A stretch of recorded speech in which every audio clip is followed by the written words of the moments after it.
K-drama ရဲ့လို့ကိုရီးယားသားခင်တွေကိုတယောက်1000ကျော်လောက်နဲ့စားလို့ရပြီကိုရီးယားမှာအရန် trend ဖြစ်နေတဲ့အမဲမီပေါင်း Beavis ကျူးမူငန်းများခောက်ဆွဲအေးအစုံကိုတနေရာထဲမှာဒီသစ်သားနဲ့ကိုရီးယား style ကြကြလေးစားလို့ရမယ့်ဆိုင်လေးဆိုင် share လုပ်ပြီကိုရီးယားလူမျိုးတွေကိုယ်တိုင်လာဖွင့်ထားပြီး taste and service ကိုလည်း local နဲ့ကိုက်အောင်တော်တော်လေး view စိုက်ထားမှသိတာရှော့လည်းဒီဆိုင်လေးမှာထိုင်းကြည့်ခြင်းနဲ့ဆိုရဲသူတွေအတွက်အခုအသက်ထွက်ထားတဲ့ရှော့စားနေတဲ့ကိုရီးယားချက်သားလုံးချုပ်ချင်းကျော်လေးကို3ယောက်တိလက်ဆောင်ပေးမှာမလို့ဒီ post လေးကို like and share လုပ်ပြီး screenshot လေး comment လုပ်ခဲ့အောင်နော်ကိုရီးယားလေကိုရီးယားစားတော့ကိုအရန် favorite ဖြစ်ရတဲ့သူဆိုတော့ Goma Kitchen မှာ menu တစ်တွေထွက်ထားတယ်လို့ကြားတာနဲ့တန်းပြီးတော့ရောက်လာကိုရီးယားကရဲမှာတရေကြားလောက်အောင်စားပြရဲမူးနဲ့မြောင်ခောက်ဆွဲအေးကကြတော့မူးနဲ့မြောင်ခောက်ဆွဲရဲ့အမဲပြုတ်ရည်ကိုမှရေခဲတတရဲမှာအေးခံထားပြီးရေခဲလေးတွေနဲ့စားလိုက်အေးပြီးချွတ်ချင်းလေးနဲ့အရန် fresh ဖြစ်တာနောက်တစ်ခုကကိုရီးယားမှာအရန်စားကြတဲ့အငွေ့1000နဲ့အမဲနံယိုးပေါင်းသူဒီအမဲနံယိုးကိုလာကော်ဖီနဲ့နှက်ပွင့်နေနဲ့အမဲအညိနဲ့မထွက်အောင်4-5နာရီကြာအောင်ပေါင်းထားရတယ်တကယ်ကိုတသိချာပေါင်းတာ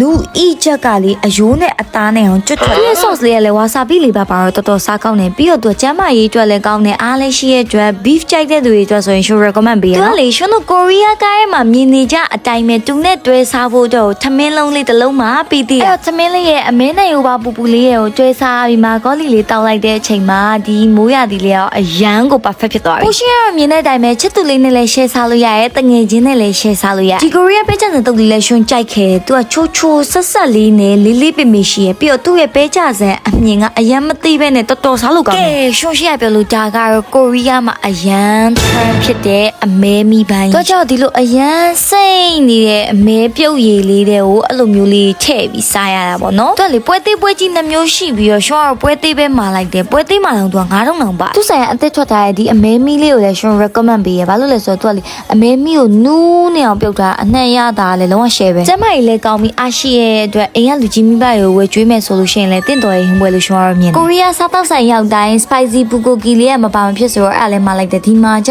တော့ cheese နဲ့နော်ဒီလိုတွဲစားဖို့အတွက်ထုတ်စားဖို့ဆလတ်ရွက်တွေအစားပေးထားရဲ့ tteokbokki ရဲ့အသားရဲ့အသီးရွက်ရဲ့ကို Korea spicy sauce နဲ့ချစ်ချစ်မိမိกินတာရဲ့ပြီးတော့ cheese လည်းပါတော့စားရတာတော်တော်လေးကျဉ်းစရာကောင်းတဲ့အရာပါလေဒီ bulgogi လေးကကျတော့ဒီ Magoli တက်ဆိုင် Korea ဆိုဂျူးနဲ့ပို့လိုက်သူစီမှာ drinks တွေကလည်းဆိုဂျူးတို့ Magoli တို့ကို original လေးရှိတယ်လို့ flavor တွေနဲ့လည်းရှိတော့ကိုယ်စိတ်ကြိုက်ရွေးတောက်လို့ရရနော်နောက်တစ်ခုကတော့ရှော့ရှေ့မှာပြောတဲ့အတိုင်းပဲ Korea အသားကင်ကိုတယောက်1000ကျော်နဲ့စားလို့ရရဲဆိုရဲဟာအခုဒါဆိုလို့ရှိရင်ရှင်တို့2ယောက်စာဆက်မှာလိုက်လို့ရှိရင်တယောက်ကို1000ကျော်ပဲကြာမယ်2ယောက်စာဆက်က3400လောက်ကနေစရရဲကွာပြီးတော့ဒီလိုမျိုးလဲကင်ပေးတယ်ဒီသားကင်မှာကြာတော့2ယောက်စာ3ယောက်စာ4ယောက်စာဆိုပြီးဆက်တည်အလိုက်ရှိရရှင်ကတော့2ယောက်စာမှာလိုက်တာ2ယောက်စာဆက်ထဲမှာဆိုလို့ရှိရင်240 gram ရဲ့ထမင်းတွေကတစ်မျိုးရဲ့ဟင်းရည်စတူးတွေကတစ်မျိုးရဲ့တုတ်တပွဲရဲ့ပြီးတော့ထုတ်စားဖို့တော့နှမ်းရွက်တို့ဆက်လက်ရွက်တို့အဲ့ဒါတပွဲရဲ့အစုံပါအဲ့လိုမျိုးအများကြီးပါတဲ့2ယောက်စာဆက်ကို3400ကနေစပြီးစားလို့ရရဲဆိုတော့ရှင်ကတော့တန်တယ်လို့မြင်ပြီးတော့လေသူ့ရဲ့အသား quality လေးကလည်းတော်တော်လေးကောင်းတယ်ရှင်နှမ်းရွက်နဲ့ထုတ်စားလိုက်တဲ့ taste ကိုလေအခုထက်ထိဆွဲလန်းနေတော့မယ်တော်တော်လေးကြိုက်တယ်ဒီကပုံမှန်ဆိုလို့ရှိရင် kimchi stew ကအမြဲတမ်းရွေးနေကြဆိုတော့ဒီတစ်ခေါက်တော့ tofu stew လေးရွေးလိုက်တယ်အခုရှင်ဒီနေ့စားကြည့်ခဲ့ရတဲ့ဒီဆိုင်မှာ Korea taste ကတော်တော်လေးကောင်းတာကိုပဲရှင်လက်ခံသွားတယ်ဒါကရှင်တတ်မှာ